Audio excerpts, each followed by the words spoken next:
Hey everyone, it's Brano, and I want to talk about Hytale's failures and what us indie devs can learn from it. So Hytale is basically Minecraft but better. That's the entire hook of the game, and it is one of the most hyped games I've ever seen, and it was recently cancelled. And I think there is a big central lesson to be learned from Hytale's failure, and it is that nowadays it is extremely difficult to near impossible to compete with an established Infinity game that has been patched for over a decade. And I think you need to look at how games have matured since 2010 to really understand. So if we compare games from 1980 to 1990, you would basically say that almost all the games that came out in 1980 were outclassed by games that came out in the 90s. Now, you compare the games that came out of the 90s to games that came out in the 2000s, and once again, you're going to say, all right, the games have been mostly outclassed, but at the same time, with the introduction of 3D technology, the games coming out in 2000 are completely different. They're new experiences. Like, you will have exceptions like the RTS genre, where so much of the best games are still games that came out in the 90s. But for the most part, games that were coming out in the 2000s were not competing with games that were coming out in the 90s. That's simultaneously because the retail stores were not offering them anymore, and also everyone had moved on to the new exciting technology that was on offer.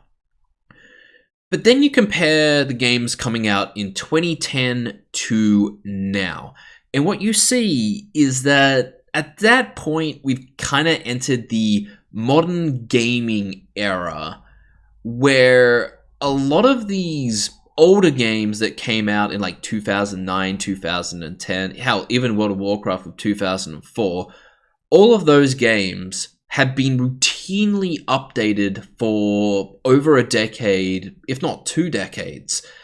And it's becoming extraordinarily difficult to compete with 2 decades worth of updates and patches, because the new and up-and-coming technology is not improving enough at a rapid pace to make a new game by itself intrinsically interesting. Like, for Age of Empires 2, they recently had their definitive edition, and the big selling point of that was these really cool building destruction animations, which felt good, and also just streamlining a lot of what made Age of Empires 2 a good game, and they did an amazing job with it. And now they've got a new update where they've given a bunch of unique art and unique models for the different factions, or like the different faction groups. And there's just routine updates to continually make that game the best game it possibly can. And not a single game outside of StarCraft 2 has really come on and said, this is like intrinsically better than what was originally on offer. And even then, StarCraft 2 couldn't officially do that, and because StarCraft Brood War is still being played to this day, and it's still extraordinarily popular.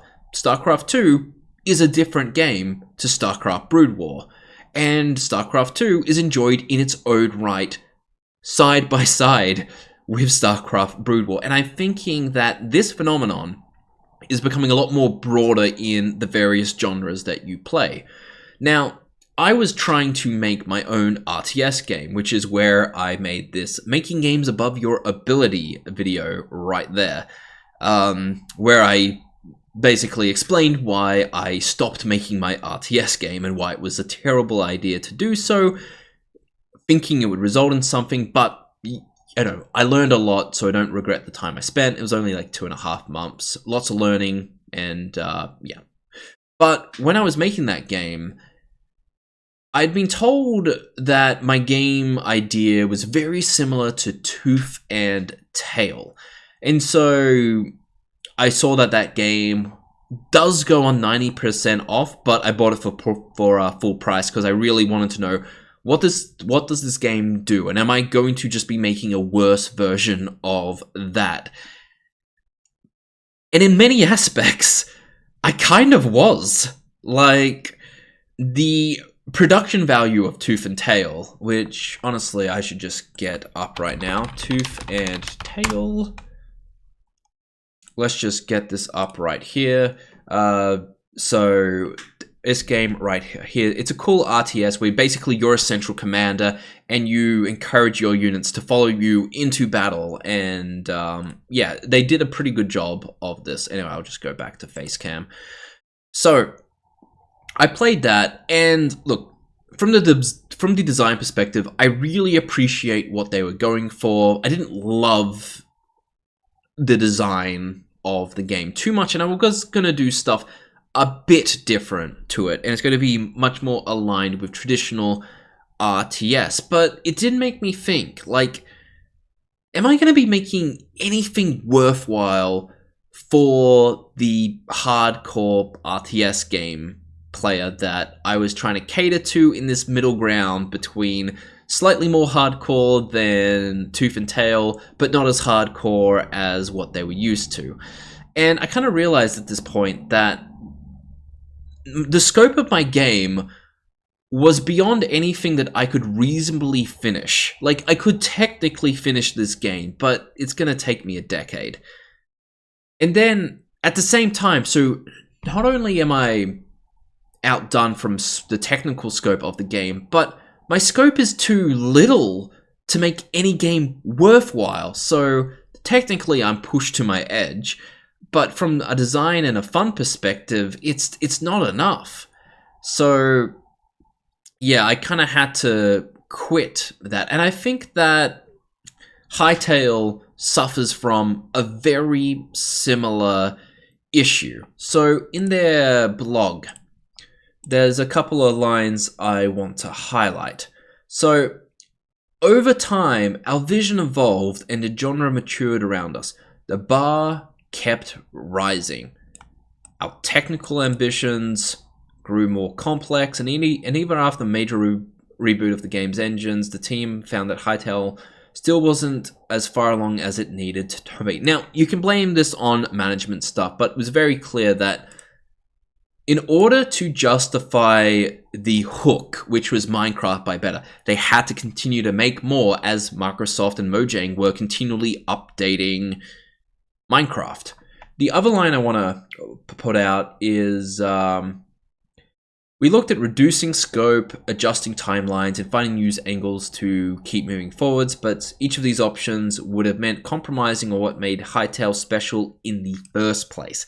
So once again, it's like they knew that their entire hook was Minecraft but better, and so they couldn't sacrifice their scope, and they ended up in an impossible position. Exactly the same position that I was when designing my RTS game, except I pulled the plug after 2.5 months, and this was a good excuse for me to learn how to do networking and network programming and netcode. Where it took them 7 years to work out that this couldn't be done. So the entire point I want to make is that if you have a hook that is X game but better, you gotta be extremely cautious, because this style of making a game, it's not working for AAA studios anymore in like the hero shooter genre or the extraction shooter genre. It's like you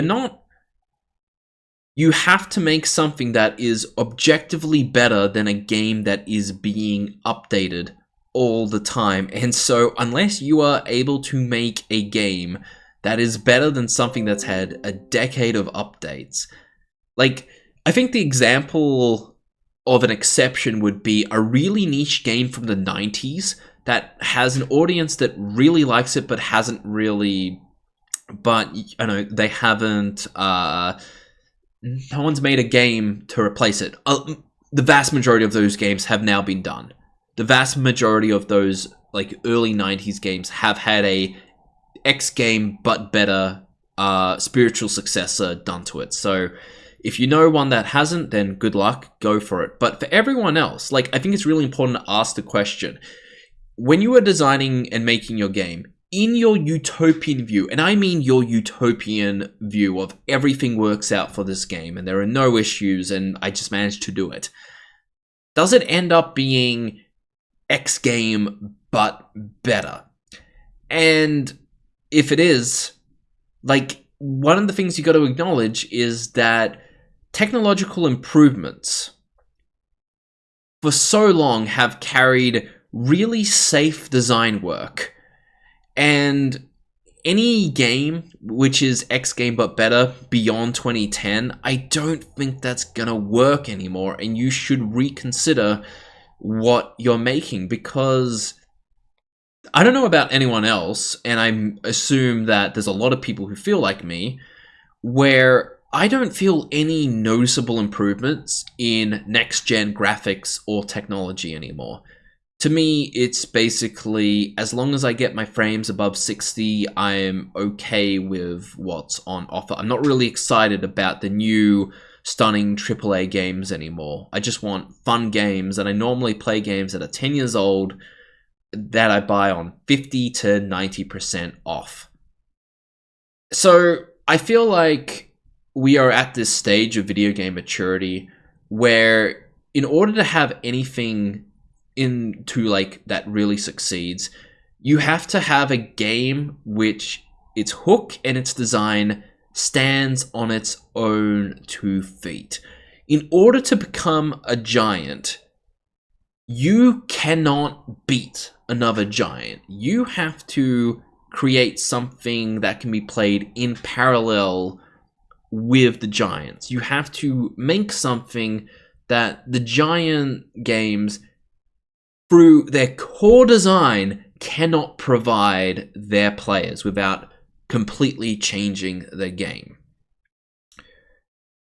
And from there, if you manage to succeed and you manage to make a game that is familiar enough to get people into the door, but different enough and well executed enough to like create a new fandom for your game, through many years of updates, you could potentially eventually become a giant. But I think you need to make a game that's interesting in its own sake. And this whole idea of making a game that's X but better, that's dead.